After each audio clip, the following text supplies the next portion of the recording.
So, good morning everyone. I am John Mark Naparam, the discussant for this morning to the topic, things to consider in planning instruction. The objectives of this lesson is to make a proper instructions in teaching and learning. Next is to know the importance of every aspect in planning instruction. So, research has shown that an engaged learning environment increases students' attention and focus, promotes meaningful learning experiences, encourages higher levels of student performance, and motivates students to practice higher level critical thinking skills. Now, let's go to the things to consider in planning instruction. Number 1 is the content.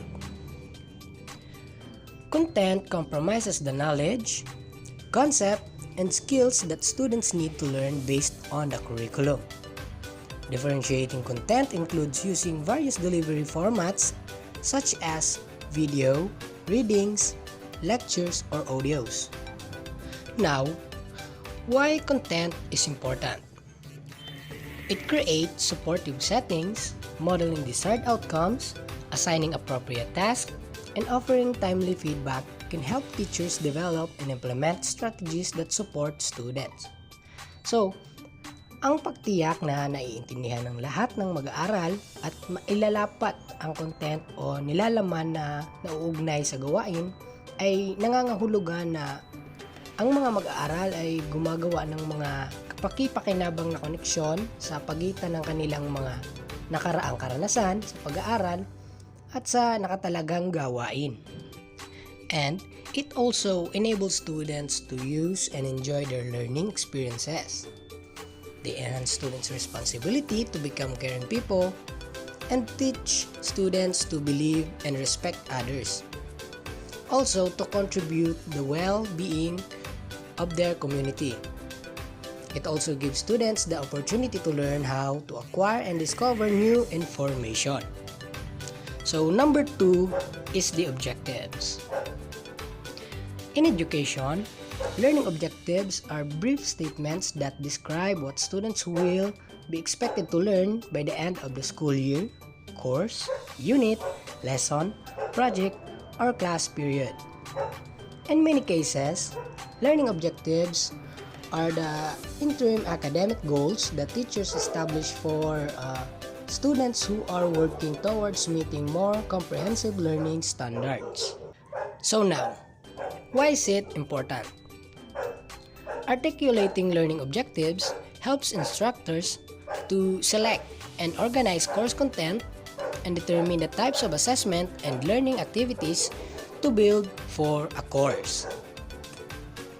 So, bilang isang teacher or instructor, kapag isinulat at nireview mo ang mga layunin sa pagkatuto sa isang kurso, matutukoy mo ang mga uri ng materyales at paksa na pinakaangkop sa mga resulta ng pagkatuto ng mahusay.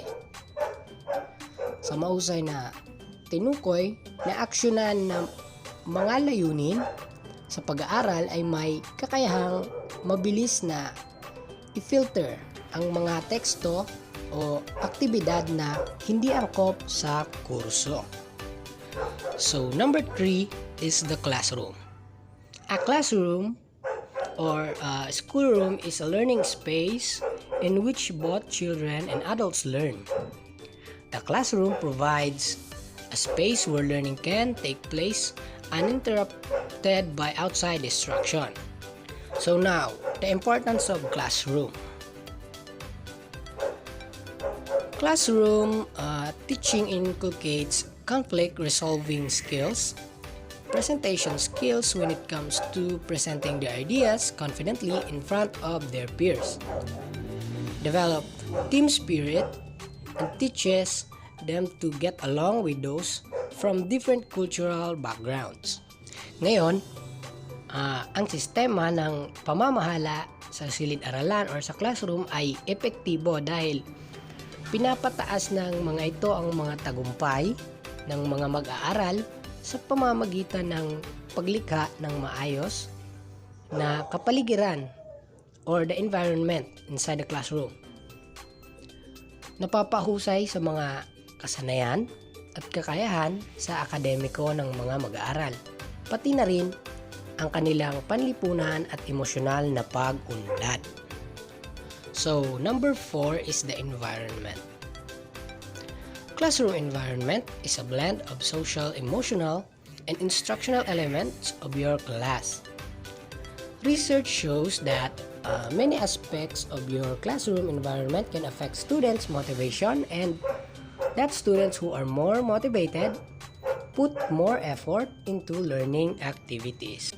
And now, there are 4 types of learning environments, each with unique elements. Learning environments can be: first, student or learner-centered. Second is knowledge-centered. Third is assessment-centered. And last is community-centered. So, as we say learner-centered, it is the environments that pay close attention to the needs of the student. Students bring culture, beliefs, attitudes, skills, and knowledge to the learning environment. A learner-centered teacher builds on the conceptual and cultural knowledge of each student. So, the classroom is often involved in discussion na kung saan ginagawa ng mga mag-aaral ang karamihan sa mga pag-uusap at pagbuo ng kanilang sariling kahulugan batay sa dating kaalaman at karanasan. So, the teacher o ang guro ay nagsisilbing tulay sa pagitan ng bagong pagkatuto at kung ano ang alam na ng mga mag-aaral. So, teachers serves as only as their guide.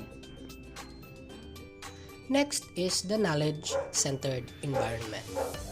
It is the environment focus on helping students learn information with deep understanding so students can use it in a new situation and context. Teachers who believe in knowledge-centered classroom believe rote memorization does not lead to true understanding and only helps students learn the surface. Deep learning involves learning through problem solving. And next, to be effective, learning environment must also be assessment-centered, which stress the importance of feedback to learning. Students need opportunities to get feedback so they can revise their work. Assessment must match learning goals, of course. And last of this learning environment is the community-centered environment. This learning environment explicitly promote norms and expectations that encourages critical inquiry and collaboration. The norms and expectations established in your classroom enhance the hinder your students' learning experiences. So now, why is it important?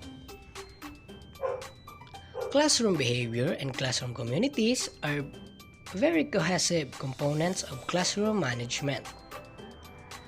The ideal classroom is a positive place where students can work towards specific goals set before them in the class objectives. The teacher is to be positive, organized, outgoing, confident, and passionate. And number 5 is the materials. Materials are the content or information conveyed within a course. So, this include the lectures, readings, textbooks, multimedia, components, and other resources in a course. These materials can be used in both face-to-face and online classrooms. However, some must be modified or redesigned to be effective for online environment. Now, why materials are important? Instructional materials provide the core information that students will be experienced, learn, and apply during a course. The best instructional materials are aligned with all other elements in the course, including the learning objectives, assessment, and activities. Instructional materials hold the power to either engage or demotivate students.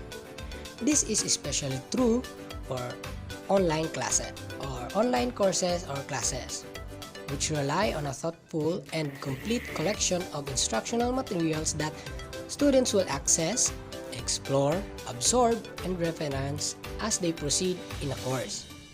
Therefore, materials must be carefully planned, selected, organized, refined, and used in a course for the maximum effect. The planning and selection of instructional materials should take into consideration both the breadth and depth of content so the student's learning is optimized. So number 6 is the students, of course. A student is primarily a person who enrolled in the school or other educational institution and who is under learning with goals of acquiring knowledge, developing professions, and achieving employment in desired field. So, successful instruction plans for these differentiation needs and highly effective instruction also involve students' readiness, interest, and learning preferences. Now, why students is important in planning instruction? Learners' involvement is very important because they are the one who needs to learn more and understand what is the lesson all about. It begins with how inviting the lesson appears to them. Learners evaluate the lesson based on their readiness, their sense that it's something they can do. And the last one, of course, is the teacher. A teacher is a person who helps students to acquire knowledge, competence, or virtue. The teacher is also considered as the second parent of the students and acts as a guide for the students to choose their own track for their own future. So, what is the importance of teachers in planning instruction? So, the primary role of teacher is to deliver classroom instruction that helps students learn. To accomplish this, teachers must prepare effective lessons, grade student work, and offer feedback, manage classroom materials productively, navigate the curriculum, and collaborate with other staff. So that would be all. Thank you for listening and viewing this video.